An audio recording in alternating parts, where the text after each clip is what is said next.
የጌታ ሰላምና ጸጋ ለእናንተ ይሁን እንደምን አላችሁ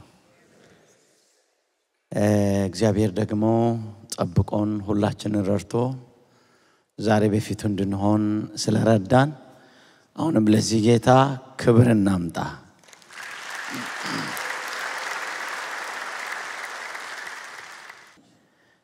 ስለዚህ እግዚአብሔር ሁሉ የተመሰገነ ይሁን ይሄንን ካልኩ በኋላ ወደ እግዚአብሔር ቃል አብረን እንሄዳለን ዛሬ የእግዚአብሔርን ሐሳብ አብረን የምንካፈለው በጣም እግዚአብሔርን መንፈስ ሰምቻለሁ ጸልያለሁ እንዳንድ አገልጋይ ኃላፊነት እንዳለበት ሰው በጣም ጌታ ደጋግሞ ስለተናገረኝ እሱ ላይ ትኩረት አድርጌ ቶሎ እግዚአብሔርን ቃል ከተናገርኩ በኋላ የተወሰነ ጊዜ አብረን ብንጸልይ እንደዛ ውስጥ አለ ከመጽሐፍ ቅዱሳችን አውጥተን እናነባለን ኢዩኤል ምዕራፍ 2 ከቁጥር 28 ጀምሮ እንዲህ ይላል ከዚህ በኋላ እንዲህ ይሆናል መንፈስን በስጋ ለባሽ ሁሉ ላይ አፈሳለሁ ወንዶችና ሴቶች ልጆችም ትንቢትን ይናገራሉ ሽማግሌዎችም ዕልምን ያልማሉ ጎበዛዝቶችም ራእይን ያያሉ ደግሞም በዚያ ወራት በወንዶችና በሴቶች ባሪያዎች ላይ መንፈሴን አፈሳለሁ በላይ በሰማይ ድንቆችን አሳያለሁ በታች በምድርም ደመናና እሳት የጥስም ጭጋግን ታላቅና የሚያስፈራ የእግዚአብሔር ቀን ሳይመጣ ፀሐይ ወደ ጨለማ ጨረቃም ወደ ደም ይለወጣል ይላል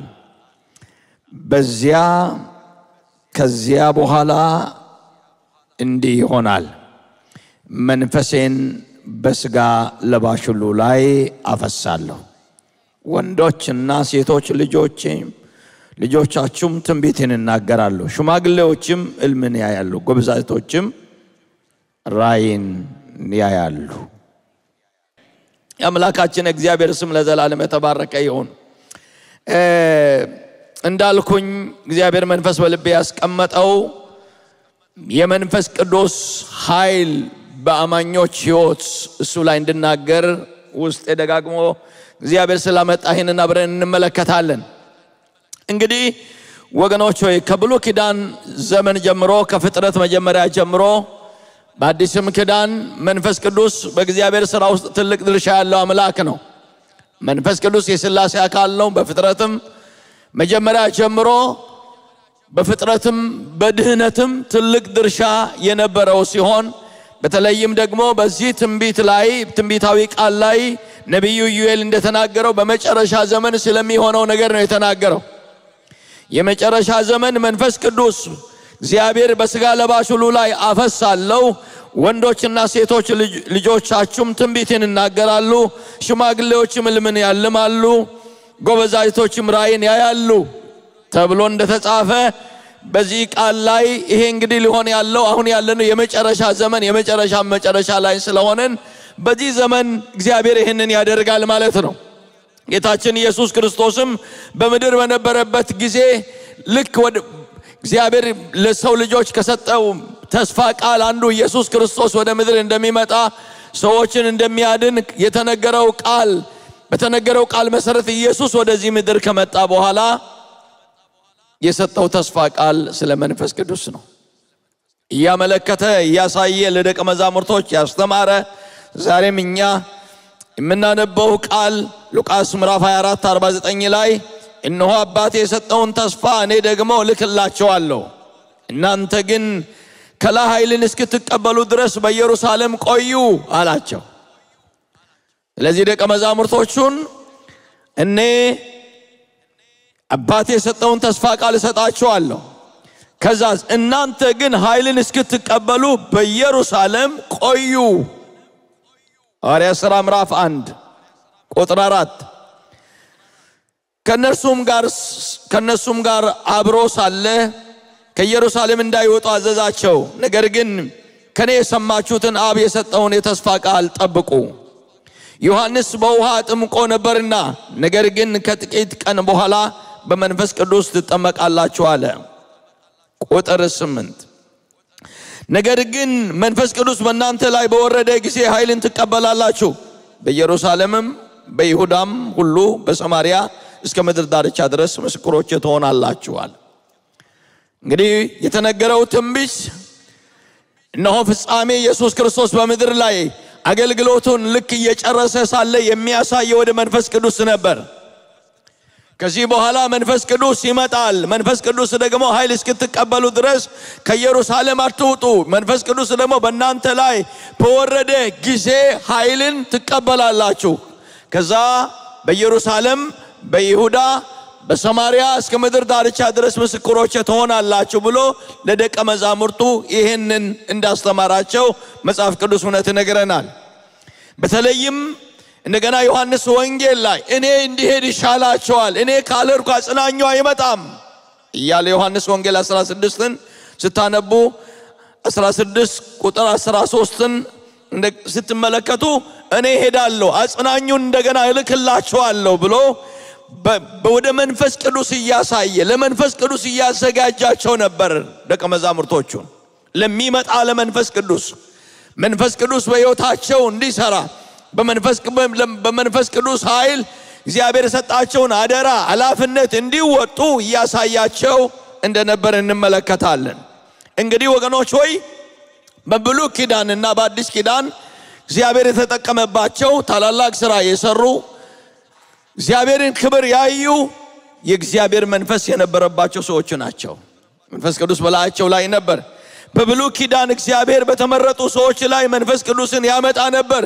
በአዲስ ኪዳን ግን ሥጋ በለበሰ ሁሉ ላይ በሚያምን ሁሉ ላይ እግዚአብሔር መንፈስ ቅዱስን እንደሚያፈስ መንፈስ ቅዱስን እንደሚሰጥ በቃሉ ተናግሯል። በዘመናችንም እያየን ነው።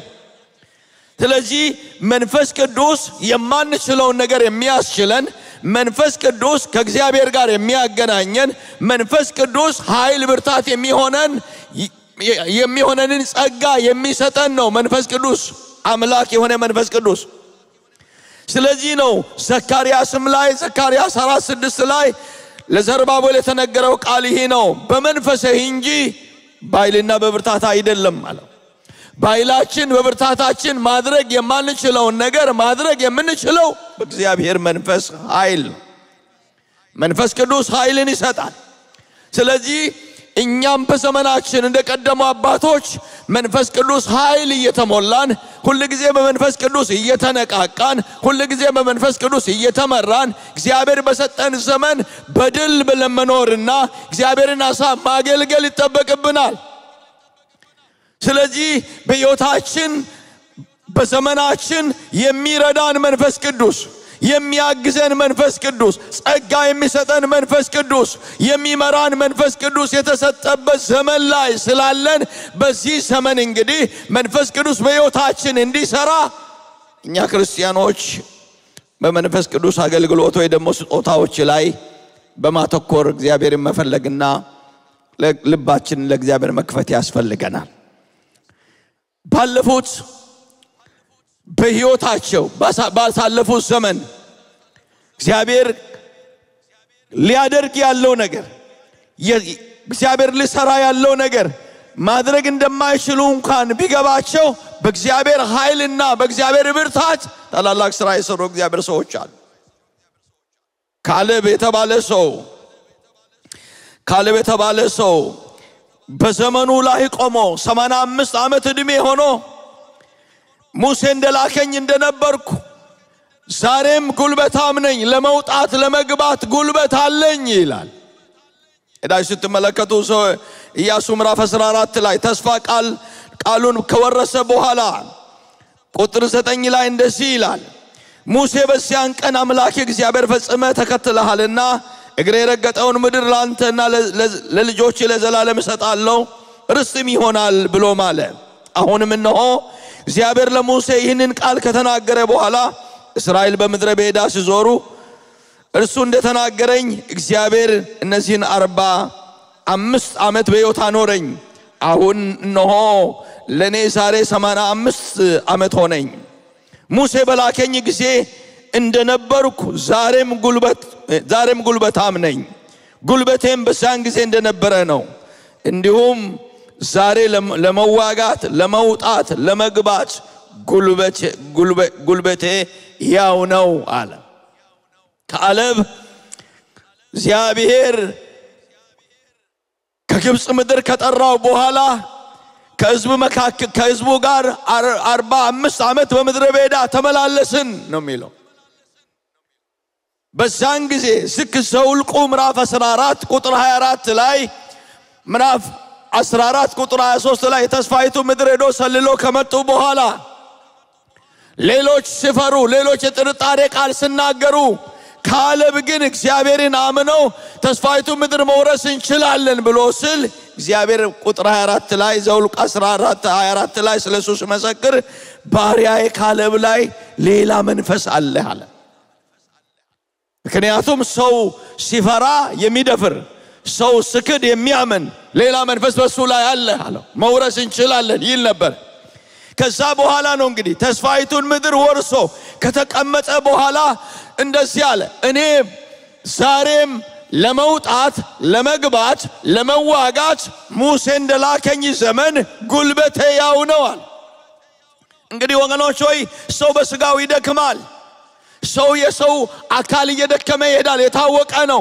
ነገር ግን እርሱ የሚናገረው እድሜው እንኳን 85 ዓመት እድሜ እንኳን ቢሆን ውስጡ ያለ እግዚአብሔር ኃይል ውስጡ ያለ እግዚአብሔር ብርታት ዛሬም ሕያው ነው ይላል። ስለዚህ እግዚአብሔር ወገኖች ሆይ በዚህ በደካማ ስጋችን ብርታቱን እየገለጠ ኃይሉን እየገለጠ ዘመናችንን በብርታት እንድንጨርስ ይፈልጋል። ካሌብ ዘመኑን በብርታት የጨረሰ የተስፋይቱን ምድር የወረሰ በእግዚአብሔር መንፈስ ኃይል ብርታት ነው። ስለዚህ የእግዚአብሔር መንፈስ ያስጀምራል፣ የእግዚአብሔር መንፈስ ያስጨርሳል። የእግዚአብሔር መንፈስ ዘመናችንን በሙሉ በኃይልና በብርታት እንድንኖር ያደርጋል። በማንነታችን በገንዘባችን በአቅማችን የተደገፈ ሳይሆን በእግዚአብሔር ኃይል ላይ ተደግፈን ብርቶች እንድንሆን ይፈልጋል። ስለዚህ ካሌብ ዘመኑን በድል የጨረሰው በዘመኑ ፍጻሜ ላይ ሆኖ ዛሬም ጉልበት አለኝ፣ ዛሬም ጉልበታም ነኝ፣ እችላለሁ ለመውጣት ለመግባት ብሎ የሚለው የእግዚአብሔር መንፈስ በላዩ ላይ ስለነበረ በላዩ ላይ የነበረውን መንፈስ ጠብቆ ስላስቀጠለን። ስለዚህ ዛሬም ቢሆን የጀመርነውን ሕይወት የጀመርነውን ክርስትና ወደ ግብ ማድረስ የሚያስችለን የእግዚአብሔር መንፈስ አለ በእኛ ላይ የሚረዳን፣ በብርታት ጀምረን በብርታት እንድንጨርስ የሚያደርግ፣ እኛ ስንደክም የማይደክም ሁሉ ጊዜ ብርቱ የሆነ የእግዚአብሔር መንፈስ ተሰጥቶናል። ስለዚህ በዚህ በእግዚአብሔር መንፈስ እየበረታን መሄድ ይጠበቅብናል። በዚህ በእግዚአብሔር መንፈስ የጀመርነውን ሕይወት የጀመርነውን አገልግሎት የጀመርነውን ክርስትና በብርታት መጨረስ ይቻላል ማለት ነው በዚህ ከተደገፈን። ሳምሶን የተባለው ሰው ዘመኑን በድል የኖረ በጦርነት ኃያል የሆነ ብርቱ የሆነ ሰው የእግዚአብሔር መንፈስ በሱ ላይ ስለነበረ ነው። ስለ ሳምሶን በብዙዎች ዘንድ በፍልስጤማውያን ዘንድ ጥያቄ ነበረ፣ በጣም አጠያያቂ ነበረ። ስለ ሳምሶን የሚያደርገው ነገር የእግዚአብሔር መንፈስ በላዩ ላይ ይወርዳል፣ አንበሳ ደቦል ይበጫጩቃል፣ የእግዚአብሔር መንፈስ በሱ ላይ ይወርዳል፣ የበሩን መዝጊያ ነቅሎ ይዞ ይሄዳል፣ የእግዚአብሔር መንፈስ በሱ ላይ ይወርዳል፣ በአህያ መንጋጋ ሺዎችን ይገላል። ይሄ ለፍልስጤማውያን ጥያቄ ነበር። ስለዚህ እንደዚህ አሉ። መሳፍንት ምዕራፍ 16 ላይ እነዚህ ፍልስጤማውያን ወደ ደሊላ ከሄደ በኋላ ወደ ደሊላ ከገባ በኋላ ደሊላን እንደዚህ ብሎ ነገሯት። ይህንን ኃይሉ በምን እንደሆነ ምን ቢሆን እንደ ተራሶ መሆን እንደሚችል ጠይቂ አሏት። ቢፈልጉ ቢፈትሹ ሲያዩ ሌላ መንፈስ ሌላ ኃይል እሱ ላይ አለው። ስለዚህ ኃይሉ አልገባቸው ሊረዱ አልቻለምና ስለዚህ ደሊላን ስለቀረባት ከደሊላ ጋር መኖር ስለጀመረ ይህንን ምስጢር ጠይቀሽ አውጪ አሏት። ከዛ ደሊላ ይህንን ኃይል በምን አገኘ እያለች ይህንን ኃይል ከየት አገኘ? ምን ቢደረግስ እንደ ተራሶ መሆን ትችላለህ አለች። ምዕራፍ 16ን ከአንድ ጀምራችሁ ያለውን አንብቡ። ከዛ በኋላ በገመድ ብታስርኝ በገመድ አሰረችው። ከዛ በኋላ ጠላቶች መጡብህ ብላ ስትል ብድግ ሲል በጣጠሰው። አታለልከኝ እንደገና ምን ቢሆን ነው አንተ የምትደክመው? ምን ቢሆን ነው እንደተራሰው መሆን የምችለው? በርጥብ ጠፍር ይሰሩኝ። በርጥብ ጠፍር ሲያስሩ ጠላቶች መጡብህ ሲባል አሁን ብድግ ሲል በጣጠሰው ይላል። የመጨረሻ ሲያደርግ የነበረውን ማድረግ ያቃተው የእግዚአብሔር ኃይል ከሱ ላይ ሲሄድ ነው። አልቻለም። ምስጥሩን ከእግዚአብሔር ከልጅነቱ ጀምሮ ያለውን ኪዳን እግዚአብሔር በሱ ላይ ያለውን ኪዳን ምስጥር ሲናገር ጸጉሩን ስላጩት ኃይል ከሱ ላይ ሲሄድ እንደተራሰው ሆነ። ጠላቶቹ መጡ፣ ያዙት፣ አይኖቹን አወጡ። ይህንን ታሪክ ታውቃላችሁ፣ ተጫወቱበት። ስለዚህ ተራሰው አልነበረም ሳምሶን። ኃይሉ የተለየ ነበር፣ ጉልበቱ የተለየ ነበር። የሚገርመው ሄዳችሁ ከላይ ጀምራችሁ ስትመለከቱ በእያንዳንዱ ምዕራፍ የእግዚአብሔር መንፈስ በሳምሶን ላይ ይመጣ ነበር። የእግዚአብሔር መንፈስ በኃይል በሳምሶን ላይ ወረደ ሚል ቃል ታነባላችሁ ከምዕራፍ 14 ጀምራችሁ ቁጥር 5። የእግዚአብሔር መንፈስ ሳምሶንን ያነቃቃው ዘንድ ጀመር ይላል። ከዛ ምዕራፍ በኋላ የሚገጥመውን ፈተና፣ የሚገጥመውን ችግር፣ የሚገጥመውን ጦርነት በድል ወጣ ነበር። ስለዚህ በዚህ ምድር ላይ በሚገጥመን ፈተና፣ በሚገጥመን ጦርነት፣ በሚገጥመን ችግሮች በድል መሄድ የምንችለው ሁሉ ጊዜ መንፈስ ቅዱስ በላያችን ላይ ከሰራ፣ መንፈስ ቅዱስ በላያችን ላይ ካለን። ስለዚህ ከጥንት ጀምሮ ጦርነት አለ፣ ተላይ የምናልፍባቸው ፈተናዎች አሉ። እኛ ባይላችን ማንችላቸው ሰይጣን የሚያስቀምጣቸው የሚያዘጋጃቸው መሰናክሎች አሉ። ያንን አልፈን መቀጠል የምንችለው የእግዚአብሔር መንፈስ በኃይል በእኛ ላይ ሲሰራ። ሁሉ ጊዜ እግዚአብሔር መንፈስ የሚሰራባቸው ሰዎች በኃይል በድል ይሄዳሉ፣ አሸናፊዎች ናቸው። ሌላው ዳዊት ከልጅነቱ ጀምሮ የተቀባ ሰው፣ መንፈስ ቅዱስ በኃይል የወረደበት ሰው ነበር። ስለዚህ ዳዊት በዘመኑ የምንዘምራቸው ብዙ መዝሙሮች የዘመረልን በሱ ዘመን እስራኤል ያረፈችው ታላቁ ጎልያድን የመታ ብላቴና የሆነው ዳዊት ልክ ሲቀባ አንደኛ ሳሙኤል ላይ ዳዊት ተመለከቱ ምዕራፍ 16 ቁጥር 13 12 እና 13 ላይ ዳዊትም ሲቀባ ከዛ ጊዜ ጀምሮ መንፈስ ቅዱስ በኃይል ወረደበት ይላል። ሳሙኤል ምን ሲያደርግ? ሳሙኤል ዳዊትን ሲቀባ ከዛ ሰዓት ጀምሮ መንፈስ ቅዱስ በኃይል መጣበት። ከዛ ዘመን ጀምሮ ዳዊት ስትመለከቱ በምድረ በዳ ይዘምራል፣ በቤተ መንግስት ይዘምራል፣ ቀስት እየተወረወረ እየተሰደደ በድል ይሄዳል።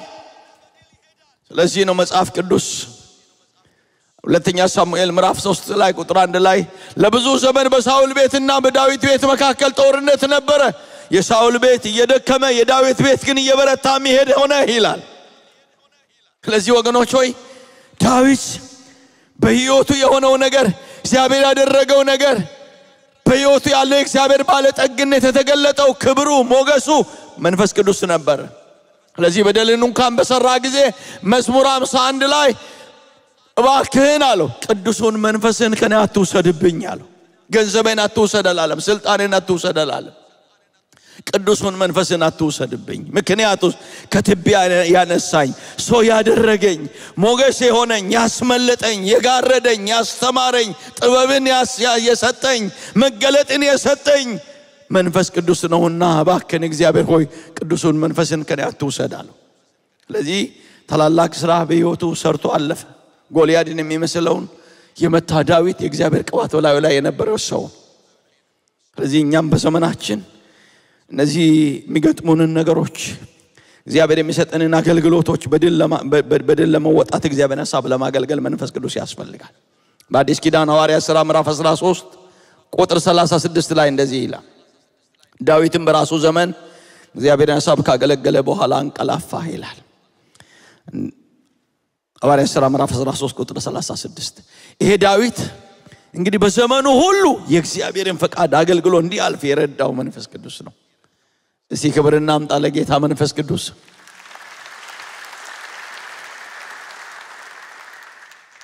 እግዚአብሔርም መዝሙር 89 ላይ ሲናገር ባሪያህ ዳዊትን አገኘኋልና ቅዱስ ዘይትንም ቀባው አለ።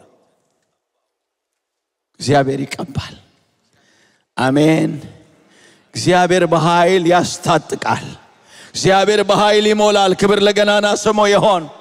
ጌታችን ኢየሱስ ክርስቶስ ወደዚህ ምድር የመጣው ልክ ከተጸነሰበት ጊዜ ጀምሮ እስከ ትንሣኤው ቀን ድረስ መንፈስ ቅዱስ በሕይወቱ ድርሻ ነበረው። በመንፈስ ቅዱስ ተጸነሰ። ተጠምቆ ሲወጣ ማቴዎስ ምዕራፍ 3 ላይ መንፈስ ቅዱስ በእርግብ መልክ ወረደበት። ሉቃስ ምዕራፍ 4 ላይ ቁጥር 16 ላይ የጌታ መንፈስ በኔ ላይ ነው አለ። ሐዋርያት ሥራ ምዕራፍ 10 ቁጥር 38 ላይ እግዚአብሔር ናዝሬቱ ኢየሱስን በመንፈስ ቅዱስ ኃይል ቀባው፣ እርሱም መልካም እያደረገ ለዲያብሎስ የተገዙትን እየፈወሰ ዞረ፣ እግዚአብሔርም ከሱ ጋር ነበረ ይላል። እግዚአብሔር ናዝሬቱ ኢየሱስን ቀባው። ከዛስ እሱም የታሰሩትን እየፈታ ለዲያብሎስ የተገዙትን ነፃ ያወጣ መልካም እያደረገ ዞረ። ለዚህ ወገኖቼ በጌታ አገልግሎት በጌታ ሕይወት ውስጥ መንፈስ ቅዱስ ድርሻ ነበረው፣ ስራ ነበረው። ሮሜም ላይ ሲናገር ሮሜ 8 ላይ ኢየሱስን ነገር ግን 8:11 ላይ ነገር ግን ኢየሱስን ከሙታን ያስነሳ የእርሱ መንፈስ በእናንተ ዘንድ ቢኖር ክርስቶስ ኢየሱስን ከሙታን ያስነሳው እርሱ በእናንተ በሚኖረው መንፈሱ ለሚሞተው ሰውነታችሁ ሕይወትን ይሰጣል ይላል። ክርስቶስን ከሙታን ያስነሳው መንፈስ።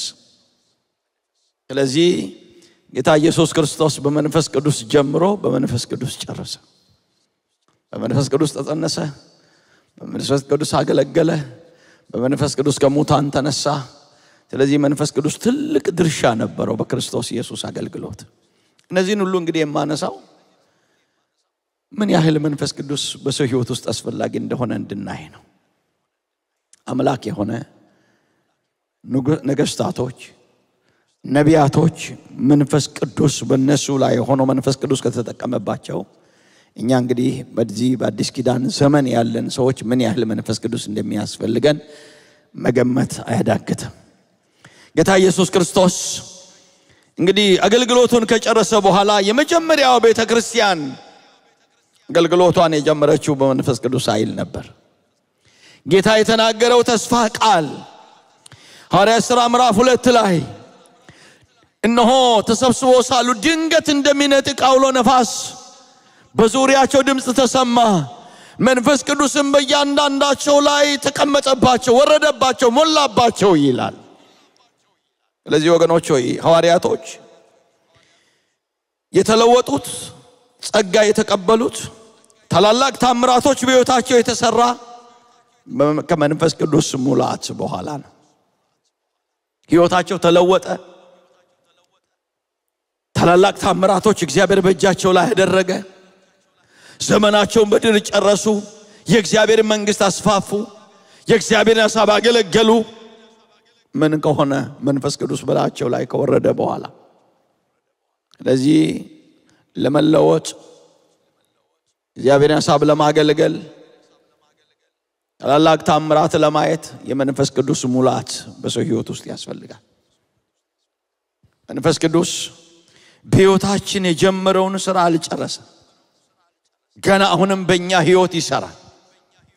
ስለዚህ ሁሉ ጊዜ ለመንፈስ ቅዱስ ዝግጁዎች መሆን፣ መንፈስ ቅዱስን በሕይወታችን መጠበቅ፣ በመንፈስ ቅዱስ ኃይል በየጊዜው መሞላት ያስፈልጋል። ሐዋርያት ሥራ ምዕራፍ 2 ላይ ቁጥር 43 ነገር ግን በሰው ሁሉ ፊት ፍርሃት ሆነ፣ በሐዋርያትም እጅ ብዙ ድንቅና ምልክት ተደረገ ይላል። ብዙ ድንቅና ምልክት ምዕራፍ 2 ላይ መጀመሪያ ላይ ተሞሉ። ወደ ምዕራፍ 2 መጨረሻ ላይ ግን ሲጽፍ ብዙ ድንቅና ምልክት በእጃቸው ላይ ተደረገ። ኢየሱስን በኃይልና በስልጣን ሰበኩ። ጌታን አስከበሩ። የእግዚአብሔርን ሐሳብና ፈቃድ ኖሩ። ስለዚህ መንፈስ ቅዱስ ወገኖች ሆይ ዛሬም ነገም ሕይወታችን ላይ ስራ እየሰራ መንፈስ ቅዱስ ኃይል እየተሞላን ዘመናችን በድል እንድንጨርስ ይፈልጋል። ክብር ለእግዚአብሔር ይሁን። መንፈስ ቅዱስ ሲሞሉ በምን አይነት ሁኔታ ነው የተሞሉት? እስቲ የተወሰነ ነገር እኔና ወደ ጸሎት እንሄዳለን። የመጀመሪያው መንፈስ ቅዱስ የተሞሉት ሐዋርያት ሥራ ምዕራፍ 2 ላይ ባለ 50 የተባለ ቀን በደረሰ ጊዜ ሁሉም በአንድ ልብ ሆነው ሳሉ ድንገት እንደሚነጥቅ አውሎ ነፋስ ከላይ ድምጽ መጣ፣ ተቀምጦ የነበሩበትን ቤት ሞላ። እንደ እሳት የተከፋፈሉም ልሳኖች ታዩአቸው፣ በእያንዳንዳቸውም ላይ ተቀመጡ። ምዕራፍ 4 ቁጥር 29 ሐዋርያት ሥራ 4:29 እነሆ ጌታ ሆይ ወደ ዛቻቸው ተመልከት፣ ለመፈወስም እጅን ስትዘረጋ በቅዱስ ብላቴና በኢየሱስ ክርስቶስ ስም ምልክትና ድንቅን ስታደርግ ባሪያዎች በፍጹም ግልጥነት ቃልን እንዲናገሩ ስጣቸው። ከጸለዩም በኋላ ተሰብስቦ የነበሩበት ስፍራ ተናወጠ፣ በሁሉም መንፈስ ቅዱስ ሞላባቸው፣ የእግዚአብሔርን ቃል በግልጥ ተናገሩ ይላል። ስለዚህ ሐዋርያት ሥራን ስታጠኑ በአንድ ልብ ሆነው ሲጸልዩ መንፈስ ቅዱስ ወረደባቸው ይላል። በአንድ ልብ ሆኖ መጸለይ፣ በአንድ ልብ ሆኖ በእግዚአብሔር ፊት በመቆም መንፈስ ቅዱስ ይወርድ እንደነበረ እንመለከታለን። ለትምህርታችን ነው የተጻፈው። እኛም ተስማምተን በእግዚአብሔር ፊት በመቆም መንፈስ ቅዱስ በኃይል በእኛ ላይ እንዲመጣ እንደወደደ እንዲሰራ ለእያንዳንዳችን እንደወደደ ጸጋ እንዲሰጥ መፈወስ ያለባቸውን እንዲፈውስ የወደዳቸውን በታምራት እንዲገልጥ በእግዚአብሔር ፊት በአንድ ልብ ሆነን ስንቆም ዛሬም መንፈስ ቅዱስ ይሰራል። አማኝ አለ? አሜን። ክብር ለእግዚአብሔር ይሁን። ሌላው ቃሉን ሲሰሙ ሁሉ መንፈስ ቅዱስ ይወርድ ነበር። ሲጸልዩ ቃልንም ሲሰሙ የሆነ ለመንፈስ ቅዱስ የሆነ ገደብ አያስቀምጡ። መንፈስ ቅዱስ እንደወደደ ይሰራ ነበር በቤተ ክርስቲያን። አንዳንድ ጊዜ መንፈስ ቅዱስ ሙላት እንልና በዘመናችን አንዳንድ ስህተቶች እናደርጋለን። መንፈስ ቅዱስ በቃ በመጨረሻ ወይ ደግሞ በሆነ ቀን ኮንፈረንስ ተደርጎ በመጨረሻ ሰዓት ብቻ ስለ መንፈስ ቅዱስ እንጸልያለን ብለን ያ ብቻ እንደሚሰራ እናስባለን። ወገኖቼ የእግዚአብሔር ቤት የመንፈስ ቅዱስ የሚሰራበት ቤት ነው። የቅዱሳን ስብሰባ እግዚአብሔር የሚሰራበት ጉባኤ ነው። ስለዚህ መንፈስ ቅዱስ ሲወድ ስናመልክ ሊሞላን ሊያድሰን ይችላል። ደግሞ ቃሉን ስንሰማ መንፈስ ቅዱስ ሊወርድ ይችላል። ስለዚህ አስተሳሰባችንን በልባችን መንፈስ ቅዱስን ከመወሰን ልባችንን ከፍተን ቃሉን በመንሰማበት ጊዜ የእግዚአብሔር መንፈስ በኃይል ይወርድብናል። ክብር ለእግዚአብሔር ይሁን። እንደዚህ ይላል ሐዋርያት ሥራ ምዕራፍ 10 ጴጥሮስ ይህንን ቃል ገና ሲናገር ቃሉን በሰሙት ሁሉ ላይ መንፈስ ቅዱስ ወረደ። ከጴጥሮስም ጋር የተቀመጡት ሁሉ ከተገረዙት ወገን የሆኑት ምዕመናን በአሕዛብ ላይ ደግሞ የመንፈስ ቅዱስ ስጦታ ስለፈሰሰ ተገረሙ። በልሳኖችም ሲናገሩ እግዚአብሔርም ሲያከብሩ ሰምቷቸዋልና። ጴጥሮስ ቃል ሲናገር፣ ጴጥሮስ ቃል እየሰበከ በአሕዛብ ላይ መንፈስ ቅዱስ ወረደባቸው። ከዛስ በልሳን ተናገሩ፣ በኃይል ተሞሉ። ወገኖች ሆይ ቃሉ መንፈስ ነው፣ ሕይወት ነው። ቃሉ ባለቤት እግዚአብሔር ነው። እግዚአብሔር በቃል ጊዜም ይሰራል። አሜን። ክብር ለእግዚአብሔር ይሁን።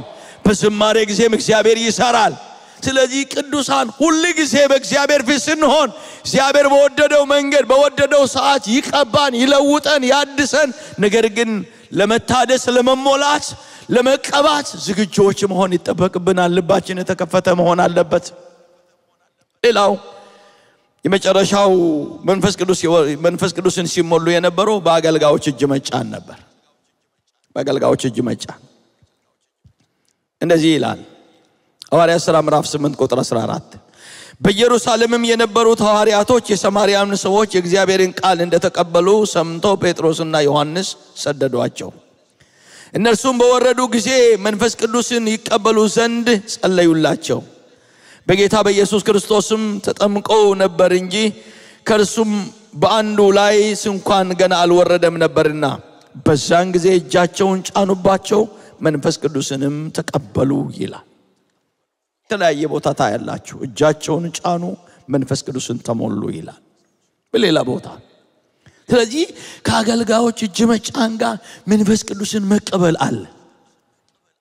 ስለዚህ ስለ መንፈስ ቅዱስ ችላ ልንል አይገባም ወገኖች ሆይ። ዛሬም እግዚአብሔር በኪዳን የሚሰራ ከአገልጋዮች ጋር የሚሰራ ከእጅ መጫን ጋር ኃይል መሞላት፣ ከእጅ መጫን ጋር ጸጋ መቀበል አለ። ስለዚህ ይህንን በማድረግ መንፈስ ቅዱስን ይቀበሉ ይሞሉ ነበር። ሐዋርያው ጳውሎስ ራሱ መንፈስ ቅዱስን የተሞላው አናንያ እጁን ሲጭንበት ነው። እጁን ጫነበት። ሐዋርያት ሥራ ምዕራፍ 9 ቁጥር 17 ጀምራችሁ ትመለከቱ። እጁን ጫነበት፣ ቅርፊት ካይኑ ወደቀ፣ መንፈስ ቅዱስ ሞላበት ይላል። እንዲህ ልምምድ ነው እንግዲህ የቀጠለችው ቤተክርስቲያን።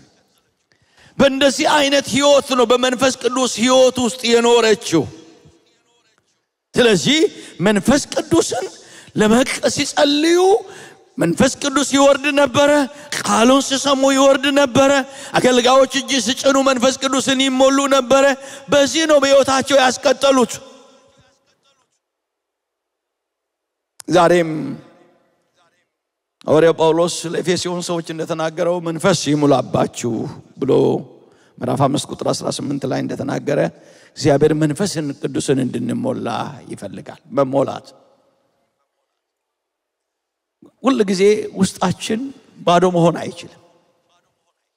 ባዶ ከሆነ ሌላ ነገር እግዚአብሔር መንፈስ ካልሞላው ወይ ሌላ ነገር ይሞላበታል። ልባችን እግዚአብሔር መንፈስ መሞላት እንወጣለን፣ እንሰራለን፣ እንደክማለን፣ ብዙ ጣውረድ አለ። ነገር ግን እኛ ልንደክም እንችላለን። የማይደክም እግዚአብሔር ደግሞ በእኛ ህይወት ውስጥ መንፈሱን እየጨመረ ጸጋውን እያበዛ ያስቀጥለናል። አሜን። እንቀጥላለን። ጸጋው ያስቀጥለናል። ክብር ለእግዚአብሔር ይሁን። ጌታ ኢየሱስ ክርስቶስ ዮሐንስ ወንጌል 7:37 ላይ ማንም የተጠማ ቢኖር ወደኔ ይምጣና ይጠጣ፣ መጽሐፍም እንደሚናገር የሕይወት ውሃ ምንጭ ከሆዱ ይፈልቃል ካለ በኋላ ዳሽ ስትመለከቱ ይህም ሊቀበሉ ስላሉት መንፈስ ቅዱስ ተናገረ ይላል። በመጠማት እግዚአብሔርን ፊት ስንሆን ተጠምተን ስንመጣ እግዚአብሔር መንፈስ ቅዱስን ውስጣችን እንዲፈልቅ ያደርጋል። በዚህ ህይወት እንግዲህ ወገኖች ሆይ ከመንፈስ ቅዱስ ጋር በኃይል በብርታት መቀጠል፣ እግዚአብሔርን ሐሳብ በማገልገል በድል ህይወት በመኖር እግዚአብሔር በዘመናችን ይከብራል። አሜን። ክብር ለእግዚአብሔር ይሁን። አሜን። ዛሬም መንፈስ ቅዱስ ይሰራል። ዛሬም እግዚአብሔር ይቀባል። ድካማችን ወደ ብርታት የሚቀይር ወገኖች ሆይ ኃይልን የሚያስታጥቀን መንፈስ ቅዱስ ዛሬም ይሰራል። እኔ በህይወቴ ባሳለፍኳቸው ምዕራፍ መቼም በዚህ ዓለም ስትኖሩ ብዙ ጣውረድ አለ፣ ብዙ ድካም አለ። እንደ ማንነቴ እንደ ችሎታዬ ማልቀጥልባቸው ምዕራፎች ገጥሞኛል። አበቃ በዚህ ጋር ቆምኩ ያልኩባቸው ጊዜያቶች፣ ኃይሌ ባለቀ ጊዜ፣ ባቃተኝ ጊዜ፣ ነገር ግን መንፈስ ቅዱስ መጥቶ ያስቀጠለኝ ለዛሬ ያደርሶኛል። አሜን። ክብር ለእግዚአብሔር ይሁን። ስለዚህ ለድካም የማይሰጠን ጌታ አለ፣ የማይተወን ጌታ አለ። ስንደክም የሚያበረታን ጌታ አለ፣ ኃይል የሚሆነን በሚገጥመን ፈተናና መከራ ላይ ድል የሚሰጠን ተስፋ ቃሎቻችን የሚያስወርሰን የእግዚአብሔር መንፈስ ዛሬም ይሰራል። ስለዚህ ወገኖች መንፈስ ቅዱስ በሕይወታችን ዛሬም እንዲሰራ መጸለይ፣ መጠማት፣ ሁሉ ጊዜ እግዚአብሔር መንፈስ ጋር አብሮ መኖር ያስፈልጋል። መጽሐፍ ቅዱስ ላይ የተሰጠው የመጨረሻ ማስጠንቀቂያ እሱን ልናገርና ልጨርስ። ሮሜ ምዕራፍ 12 ላይ የተሰጠው ማሳሰቢያ ለሥራ ከመትጋት አትለግሙ በመንፈስ የምትቃጠሉ ሁኑ ይላል። በመንፈስ መቃጠል ሁሉ ጊዜ ምክንያቱስ ለተሰሎንቄ ሰዎች ይጽፍላቸው ምዕራፍ 5 ቁጥር 19 ላይ መንፈስን አታጥፉ ይላል። መንፈስ ማጥፋት ስላለ አታጥፉ ምን ሆኖ እንጂ በመንፈስ የምትቃጠሉ ሆኖ እንጂ። ሰው በባህሪው ይህንን ማድረግ ያደርጋል ማለት ነው። ሰው በመንፈስ ቅዱስ መቀጣጠል ይችላል። ሰው ደግሞ መንፈስን ማጥፋት ይችላል። ኤፌሶንም ላይ መንፈስ ቅዱስን መንፈስ አታሳዝኑ ይላል። ሰው መንፈስ ቅዱስን ያሳዝናል ማለት ነው። ሰው መንፈስ ቅዱስን ያሳዘነ ይኖራል። ሰው መንፈስ ቅዱስን አጥፍቶ ይኖራል ማለት ነው። ከነዚህ ነገሮች እንድንጠነቀቅና ምን እንድንሆን በመንፈስ እንድንቃጠል በመንፈስ እንድንመራ በመንፈስ ቅዱስ ኃይል እንድንኖር እግዚአብሔር ይፈልጋል። አሜን። በማወቅ ባለማወቅ እግዚአብሔር መንፈስ ቸል ያለበትን ዘመን እግዚአብሔር ይቅር ይበለን። አሜን። አታጥፉ ምን ሆኖ እንጂ በመንፈስ የምትቃጠሉ ሆኖ እንጂ። ስለዚህ ዛሬም ለቀረ ዘመናችን ሕይወታችን እንዲበረታ ሕይወታችን እንዲለመልም እግዚአብሔር ሐሳብ በሕይወታችን እንዲሆን በሕይወታችንና በአገልግሎታችን እግዚአብሔር ታምራት እየሰራ እንዲያስቀጥለን በጦርነት አሸናፊዎች እንድንሆን እግዚአብሔር መንፈስ እግዚአብሔር እንዲሞላን እንዲያድሰን እንዲያበረታን በሕይወታችን መንፈስ ቅዱስን ኃይል መለማመድ ጀመርን እንድናስቀጥል መንፈስ ቅዱስ ኃይልን ያልተለማመድን ሰዎች መንፈስ ቅዱስ ኃይል በእኛ ላይ እንዲሆን መጸለይ ያስፈልገናል። እግዚአብሔር በጸጋው ይርዳን። አሜን። ስለዚህ ጌታ ለብቻችን አልተወንም። በዚህ ኃጢአት በበዛበት መከራ በበዛበት ዘመን ሲጠራን እግዚአብሔር ኃይል እንደሚሰጠን ተማምኖ ነው። መንፈስ ቅዱስ በእናንተ ላይ በወረደ ጊዜ ኃይልን ትቀበላላችሁ። ኃይል ይሰጠናል። ከዛስ በኢየሩሳሌም ከዛስ በይሁዳ በሰማርያ እስከ ምድር ዳርቻ ድረስ ምስክሮቼ ትሆናላችሁ። ሐዋርያቶች ቅጥርን ያለፉት መንፈስ ቅዱስ በእነሱ ላይ ከመጣ በኋላ ነው። የዓለም ሲስተም የሰው ስርዓት ይገድበናል። መንፈስ ቅዱስ በእኛ ላይ ሲመጣ ግን ቅጥር ያሳልፈናል። መሄድ የሚገባንን ያህል እንድንሄድ መሮጥ የሚገባንን ያህል እንድንሮጥ ማገልገል በሚገባን መጠን እንድናገለግል መንፈስ ቅዱስ ያግዘናል። ክብር ለእግዚአብሔር ይሁን።